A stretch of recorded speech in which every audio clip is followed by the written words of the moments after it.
So it's an NFC week all around, but the place to be if you're in the AFC is in Denver because that's where, everything's going to happen in Denver this year. John Fox returns, and that's where you will find Jim Nantz and Phil Simms, and Jim joins us now. Jim, welcome. How are you? Good morning, Michael. Snowy day to start here in Denver. We hope that by kickoff the sun will be out, and we're going to be warming up to a balmy 17 degrees. A balmy 17, and Peyton, who wants to show everybody that, yes, I'm equal to the task in the cold weather, will be joined by his coach who returns today. No question. You just know that Peyton would love to put up a game like he had last week in Kansas City and shut everybody up. You know, he can't play in the cold. He's got this 1-8 record, which our people have double researched it, gone through Stats Inc. in Chicago, and they have it as 1-5. Not that that's all that much better, but it's not 1-8 in games under 30 degrees in Peyton's career. So this is going to fall into that category, into that box.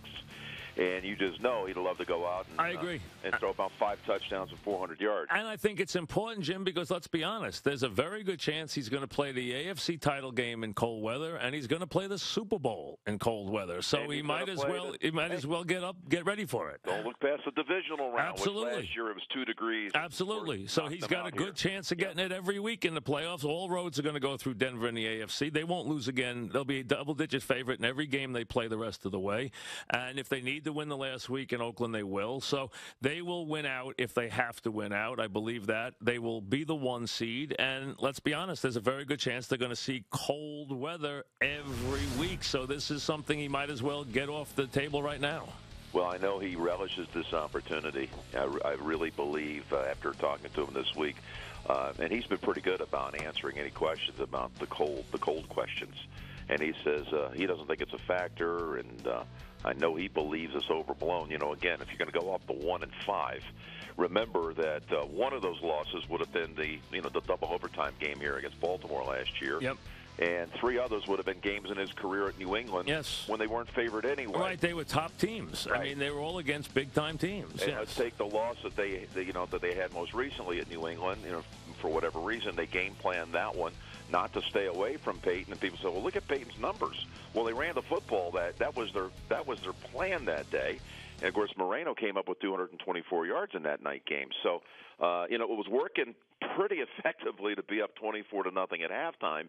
But everybody's pinning that one on this angle, this storyline that we're sitting here discussing right now. And I'll tell you this though, Jim. I thought a very big positive. I thought that last week he threw the ball better than he has at any time since September. I thought he made some sensational throws last week. Super accurate. I mean, some medium deep throws, if that's what they call them around here anyway.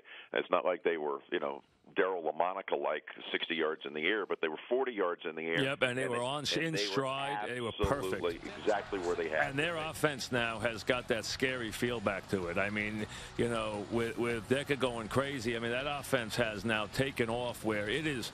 Where you get Marino running and that passing assault, that is a tough offense to stop. I mean, virtually impossible. And not at full strength the last 2 weeks because Julius Thomas, who's only caught 10 touchdowns from tight end position, wasn't in the New England game. He was out with a knee, and he was out against Kansas City, even though they, again, were in great rhythm and put up big numbers. He's expected to be back today, so that's another thing to keep in in mind here is that, that you said they looked great last week, and they still didn't even have a tight end who's making quite a difference for them this year. No question. All right, let me ask you this about the AFC, because the AFC is pretty easy. I mean, you have the Broncos, you have the Chiefs as the 5, you have the Pats, the Bengals, and the Colts. Bengals, I think, will beat the Colts today, but the Colts will go to the playoffs. They're limping in, but they'll go.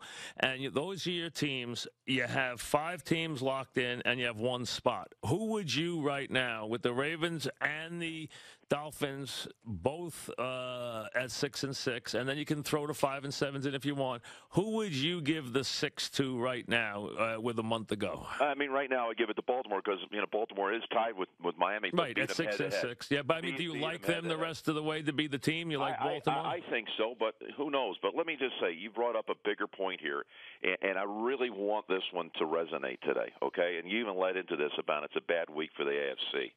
It's a bad month coming up for the AFC is what it is. Right, because the playoffs are set, yeah. So if Cincinnati, taking your scenario, beats Indianapolis today, right, Don't rule out now Cincinnati to still make a run at the 2 because New England has to beat both Baltimore on the road and Miami on the road. But let's say that pretty much locks up Indy, which with one win or one Tennessee loss, which you expect one of those will come. Right. I think the 4-5. I think it's Kansas City. I think it's. I said that. I said that already. I said that already this morning. I think the 4-5 game is set. I think it's Kansas City, Indy. I think it is. Kansas City. They're going to meet in week 16 at Kansas City. Yep. Now, how much are they going to show one another there? Because they're going to play 2 weeks later for real. Nothing. I agree. That game suddenly, which looked kind of, and as far as the AFC schedule, that week. It's kind of falling apart. It's our doubleheader week. We got a Pittsburgh-Green Bay game, which might mean nothing. And then you think, well, at least we got Kansas City, Indianapolis. But then you say,